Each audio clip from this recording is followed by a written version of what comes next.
Buenos días, buenas tardes, buenas noches. Vamos a iniciar una serie de entrevistas con colegas, todas mujeres de diferentes instituciones, de diferente generación. Y pues hoy iniciamos con una de las más jóvenes del grupo que amablemente ha aceptado.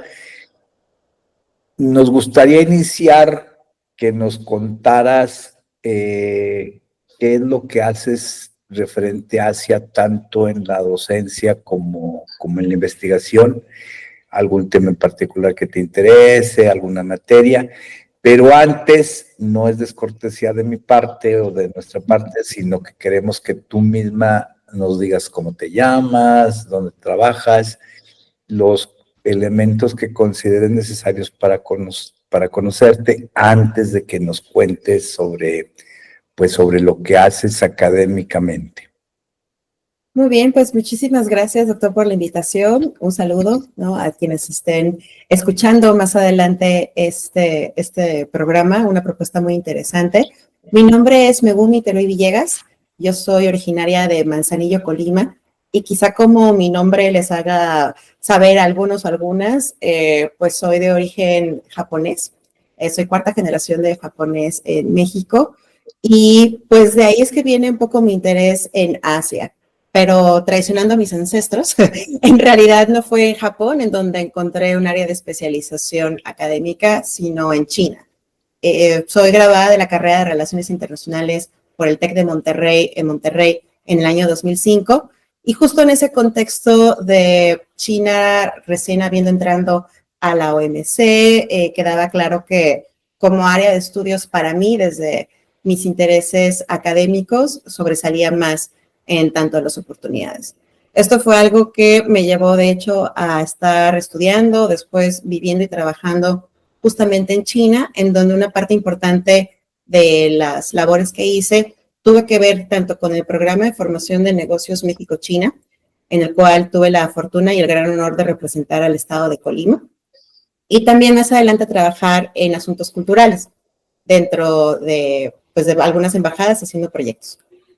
Y esto fue algo que me llevó a ver en la práctica muchas de las acciones, tanto de diplomacia como de paradiplomacia, que tienen lugar entre México, China y el resto de los países latinoamericanos con este país asiático. De ahí que eventualmente he encontrado en esta subárea de especialización un nicho importante para mí, ya que pues finalmente ahora que soy docente en el TEC de Monterrey, Campus Monterrey, en el Departamento de Ciencia Política y Relaciones Internacionales, las clases que típicamente doy tienen que ver con temas acerca de la relación China-México, la relación América Latina-China, y de ahí que pues ha continuado desarrollando esto como un área para trabajarla. Precisamente eso fue lo que me llevó a iniciar en el 2021 el programa de doctorado en Relaciones Transpacíficas en la Universidad de Colima, el cual ya estoy casi a punto de terminar.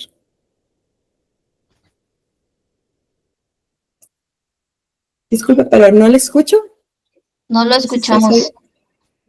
Perdón, ¿qué es los temas que más te gusta investigar? ¿En qué te consideras especialista? En donde he enfocado mi trabajo en estos 5 años es en particular en el Foro China-CELAC, ya que además de que mi tesis tiene también que ver con un interés en general sobre relaciones internacionales que tenía al respecto de cómo los organismos internacionales pueden ser utilizados como mecanismos de diálogo o como foros de diálogo. En el caso de la relación entre China y México, esto me parece particularmente importante, puesto que la relación bilateral ha sido, pues, a lo menos difícil, por no decir que en ocasiones está un poco áspera, ¿no? Gracias, por un lado, a las cuestiones internas de cada país, particularmente las posturas del gobierno mexicano en diferentes momentos de la historia, pero sobre todo por el gran efecto que tiene Estados Unidos en el ejercicio de nuestra política exterior, ¿no? Así que el pensar en que estos mecanismos institucionales multilaterales a través del Foro China-CELAC y de los otros instrumentos de colaboración bilateral que tiene México con China, pues es algo que finalmente me llamó la atención y es en donde he estado especializando mi trabajo, desde publicaciones, participaciones en foros, participaciones en congresos, porque además al ser un organismo relativamente reciente, ¿no? Tiene apenas poco más de 10 años que se funda. Realmente cuando comencé a trabajar este tema había muy poco publicado, así que fue ahí donde encontré un área de oportunidad para aportar desde mi trinchera el conocimiento de este tema. Muy bien, muchas gracias. Ahora, Megumi, ya nos platicaste cuál es tu área de estudio, de especialización. Nos gustaría saber, en contraparte, dentro de tu región y ejes de estudio, cuáles temas consideras importantes sin que necesariamente tú los estés estudiando, como que digas, tendríamos que poner atención a esto.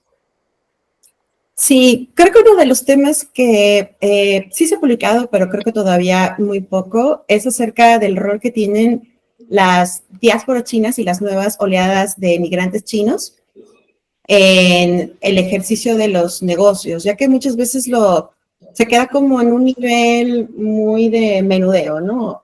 Últimamente ha habido en otras partes de América Latina mucha investigación acerca de lo que le llaman los mall chinos, que aquí en México pues son bastante populares como en todas estas partes, y como que muchas veces el nivel del estudio respecto de esto se queda solamente ahí, cuando sobre todo viviendo en un lugar como Nuevo León, en donde hemos visto un crecimiento impresionante de la presencia china en el estado, se ve desde los pequeños símbolos que hay de algún letrero en chino ofreciendo algún tipo de servicio particular como renta de departamentos o distribución de comidas, que te hace pensar que hay otros mecanismos más allá de lo visible, ¿no? Y esto es una parte que es para mí de mucho interés porque además nos habla de la expectativa de que con todo lo que está sucediendo, sobre todo a partir de este último gobierno de Donald Trump,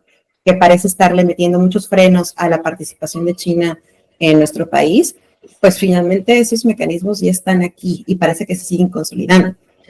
Nada más que como no son lo más visible para el consumidor final y tampoco son las grandes inversiones que hará alguna gran compañía como esta inversión que va a hacer Alibaba, ¿no? Con estos servidores y demás, como que hay mucho en medio entre estos dos extremos que no hemos explorado lo suficiente. Y más allá de lo económico, que además es una de las cosas que en tanto a lo que yo he visto de cómo hemos estudiado la relación entre China y México, una muy buena parte de los esfuerzos académicos los llevamos a estudiar la parte económica y comercial, no tanto acerca de estas redes de personas que se organizan para proveer de todos estos servicios y cómo esta forma de emprendimiento de las diásporas y estos grupos de migrantes aquí están presentes. Así que eso sería algo que ojalá alguien voy a dedicar más tiempo a ello. Y si no, para mí sí sería un área a considerar una vez que termine mis estudios de doctorado. Una de los temas más interesantes que más llaman la atención y que hay muchísima desinformación es el de las mujeres asiáticas. Es difícil no escuchar estereotipos. Sí. ¿Cuáles crees que son los aspectos a resaltar sin abusar de la generalización? ¿Cuáles son los aspectos a resaltar de las características de las mujeres que tú has observado? A lo mejor no sabes nada del campo, qué sé yo, pues, pero lo que tú has observado, ¿qué podríamos decir de esas mujeres en Asia o en China en particular? Creo que justamente en este contexto de lo que les comentaba, que he observado aquí de manera casi, pues un tanto anecdótica quizá, he visto que en muchas ocasiones estos negocios en realidad son manejados y operados por mujeres, ¿no? O sea, son mujeres que encontraron una forma de emprendimiento y que muchas veces lo hacen sin una figura masculina. Típicamente se esperaría que fueran o que llegaran aquí a México, que salieran de su país acompañadas de su esposo y que pues ante la poca oportunidad para que ellas se incorporen en el mercado laboral acá, pues terminen haciendo eso.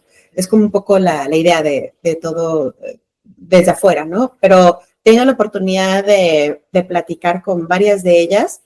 En realidad, a veces o no están casadas o están divorciadas, o el esposo sigue trabajando en China y son ellas quienes le mandan dinero. Así que el repensar a la mujer asiática como un agente económico dentro de este fenómeno, creo que es algo que todavía no hemos podido romper, porque siempre, y pues desgraciadamente creo que ni siquiera es algo que sea particular de las mujeres de origen asiático, sino en general de las mujeres, ¿no? Se espera que cuando hacemos este tipo de acciones es porque estamos tratando de apoyar al marido, ¿no? Dar algún ingreso adicional al esposo, cuando muchas veces es las mujeres por sí mismas quienes están tratando de generar estos capitales o estas oportunidades. Y pues bueno, pensar a la mujer como agente propio en términos económicos creo que es algo que no hemos logrado al 100% tampoco desde la academia, aunque gracias a la participación tanto de mujeres feministas académicas como de otras personas que son aliadas de estas nuevas visiones, hemos estado comenzando a romper con este molde. Muy interesante la visión y la propuesta, y otro punto de estudio en el que se puede profundizar otro tema. Nuestra pregunta final, Megumi, es que no es pregunta, pero nos gustaría que nos recomendaras un libro que hayas tenido oportunidad de leer, o incluso de que hayas visto la recomendación y no hayas tenido tiempo de leerlo, pero en el que no hayas participado tú, pero que dices, bueno, les recomiendo por el enfoque que tiene, es muy innovador, etcétera, de tu área de estudio. Claro que sí. De hecho, pues una de las clases que constantemente tengo asignadas aquí en el TEC de Monterrey es escenario regional de Asia, en donde pues básicamente gracias a que estos estudiantes me tienen a mí como su profesora, tengo un fuerte énfasis en China, en contraste con otros, o en sacrificio, mejor dicho, de otros países de Asia. Y pues bueno, uno de los temas claves es la historia contemporánea de China. Y francamente siempre son fuentes en donde el rol de la mujer está o negado o hasta vilificado, ¿no? Estas ideas, por ejemplo, acerca de figuras como Yang Qing, la esposa de Mao, como la persona más mala de toda la revolución cultural.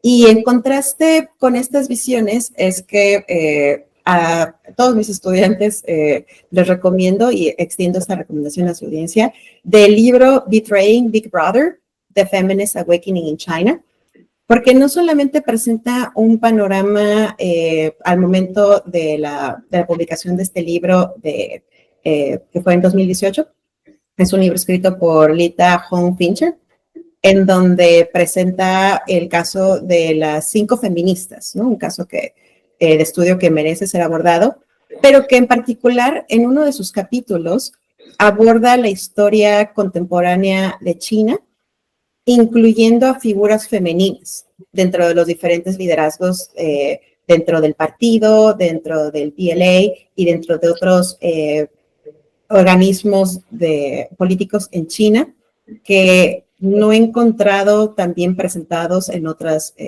fuentes, ¿no? Así que esa sería una gran recomendación, no solamente para quienes les interese conocer más acerca de estos movimientos feministas en China que ante la censura y ante las restricciones que tienen, buscan formas de operar, así que también es un libro muy interesante desde el punto de vista del activismo social, pero en particular recomendarles este capítulo, que creo que es el capítulo 5, en donde se da este recuento histórico con otra visión que es poco común escuchar.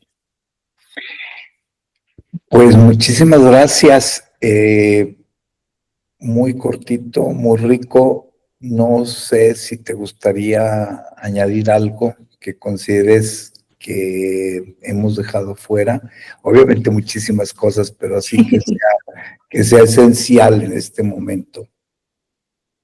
Yo creo que una de las cosas que quisiera invitar, o no sé si inspirarse de la palabra, pero sí que cuando, sobre todo a las mujeres que están buscando desarrollarse, ya sea en la docencia o en la investigación, todo lo que tenga que ver con la academia, que identifiquen cuáles son las áreas que más les apasionan, en las que pueden aportar algo nuevo, ¿no? Yo, por ejemplo, cuando estaba haciendo el estado del arte para mi tesis, descubrí que de las pocas publicaciones que había, casi todas eran publicadas por hombres, excepto una mujer. Había una sola mujer que había publicado sobre este tema, en toda América Latina en español.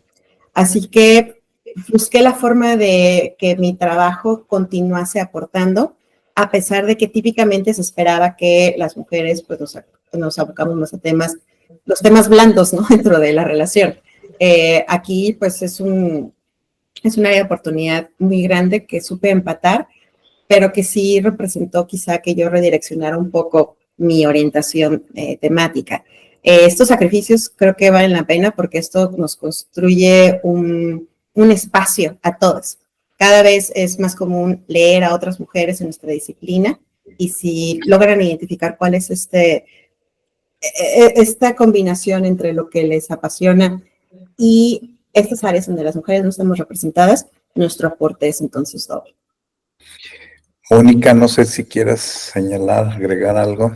Nada más, gracias por la recomendación bibliográfica. Diste en el clavo, suena muy interesante y muy innovadora, así que nada más agradecer la recomendación y tu presencia, que te hayas dado el tiempo de tener esta conversación con nosotros.